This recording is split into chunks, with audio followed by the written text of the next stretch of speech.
Our supply continues to go up, but not just here in the Phoenix area. This is happening in most areas throughout the country too. And I'm not just referring to resale homes, we're seeing this in new construction. New construction is actually kind of taking the lead in some areas. So, what does this mean? Well, generally, when supply goes up, home prices go down. But are we seeing that here in Phoenix yet? Are we at that tipping point? I'm not sure, but let's look at what's going on. So first, according to this article by Redfin, they're reporting that supply is rising and drawing buyers in, actually, even as payments soar 10% to an all-time high. They're saying the typical monthly housing payment hit an all-time high of $27.21 during the 4 weeks ending March 24th, which is up 10% from a year ago. And they're reporting that many sellers are trying to take advantage of these rising prices by listing their home. New listings are up 15%, the biggest increase in nearly 3 years. They go on to say that there are a few signs that price growth could soften in the coming months. Nearly 6% of the home sellers dropped their asking price last week, on average the highest share of any March on record. In addition to that, months of supply hit its highest levels of any March since 2020.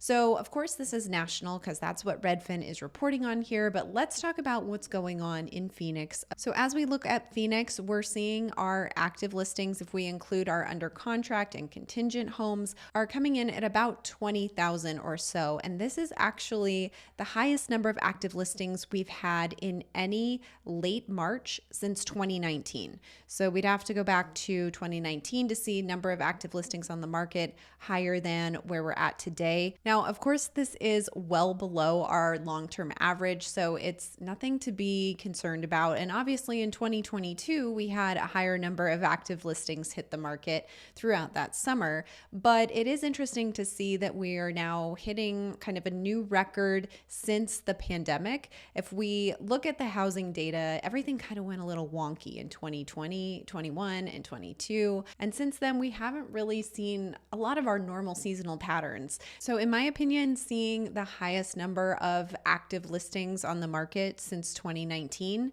for this time of year isn't anything we should be alarmed about. We're actually getting maybe closer to a normal market. And if we look at prior years from there, like 2018, 2017, 2016, you'll see that the active listing counts were always higher than where we're at today. Now, most of this supply is resale supply because that is what is in the MLS, but there is also a good amount of new construction supply, and it's actually competing quite a bit with resale homes right now. And that's not just for new home sales, but if we look at new home permits, we see that single family permits for February of this year hit a number of 2810. That's the highest number of new permits that we've seen for Maricopa and Pinal County since March of 2022. It's actually up 107% compared to February of last year. So obviously those permits are just homes that are going to be built in the future, but we do have to think about this for future supply. The Cromford report is actually saying sellers should expect to be facing increased competition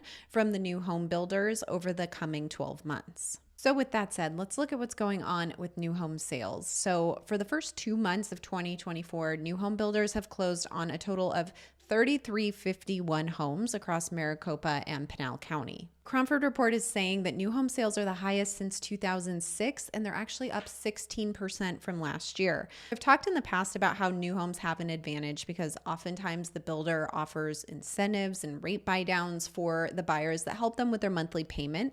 And with the way rates have been, this is not a surprise that these new home sales are increasing. When you're comparing a new build to a resale home, a new build might be a little bit more advantageous if you're going to get a rate buy down and having a lower monthly payment on something that's brand new versus buying a resale home and having to take on all of that on your own. So I found this interesting. The typical home buyer's down payment is $56,000, which is up 24% from a year ago. This is also according to Redfin. So why is this happening? Well, buyers are really trying to put down a higher down payment so that they can have a lower loan amount and not have as high of a mortgage payment. So for example, Redfin is saying with a bigger down payment, you have a lower loan amount. A smaller loan amount means smaller monthly interest payments. A buyer who purchases today's median US home, about $374,500, which is lower than the median sales price here in Phoenix, puts 15% down, would have a monthly payment of $28.36 at the current 6.79% mortgage rate. A buyer who puts 10% down on the same home, their mortgage would be about $29.68. It's $132 more per month, and of course that adds up over time. So we're seeing a lot of people try to put down larger down payments to have a more palatable monthly payment. So speaking of rates, where are rates? Well, last week was a pretty boring week in terms of rates. According to Mortgage News Daily and my sources in the mortgage industry, not much happened last week, but that was kind of nice because we've had some pretty volatile weeks over this year so far. So there wasn't a whole lot going on. However, come Monday, we started to see mortgage rates sharply higher to start the month. So not an April Fool's joke. It did happen. Not a great way to start the month if you are a home buyer out there. So, just a call out, check in with your lender. If you're out there this week looking for homes or ready to write an offer on something, the rate may have changed a little bit from where we were at last week. The week is still young. We do have the jobs report coming out later this week, and that kind of economic news can move markets and affect mortgage rates. So, just be aware that things could change. By the way, if any of this is helpful, give me a like and consider subscribing. I would love to have you as part of our community. So let's talk about what's going on with the Cromford Market Index this week. We are at 112.7. This has just been slowly falling week over week.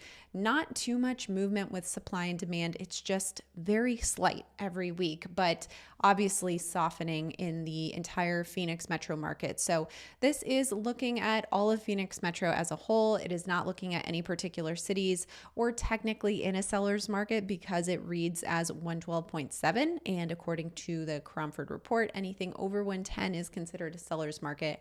But you'll see our supply has been climbing slightly. Our demand has been going down slightly. And we're really just kind of trending towards more of a balanced market. There hasn't been a ton of momentum. If we look at every city throughout the Phoenix area and their respective CMI, you'll see we've got a mix of some red and green arrows this week. The overall change month over month on average was 0.4%, which is up from 0.1% last week. So we actually moved more so in a direction favorable to sellers for the first time since January 18th. But that was so minimal, you guys. I don't even know if I want to count that.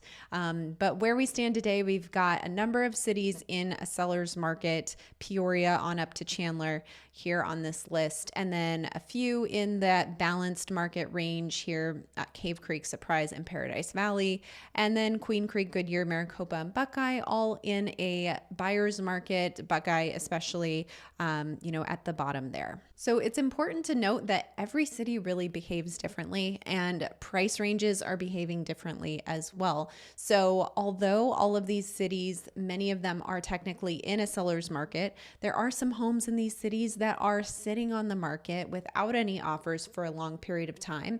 And then there's homes that have multiple offers and fierce competition. I've experienced both. And Chandler being the number one spot on this list, I can vouch for that. It is a hot area. I've had some clients in a multiple offer situation in that city with about 7 offers, I believe. I've also seen multiple offer situations in Scottsdale and Tempe lately. So don't be fooled by a weaker CMI for the overall Phoenix metro market because it really depends on the location and the price point that you're looking in.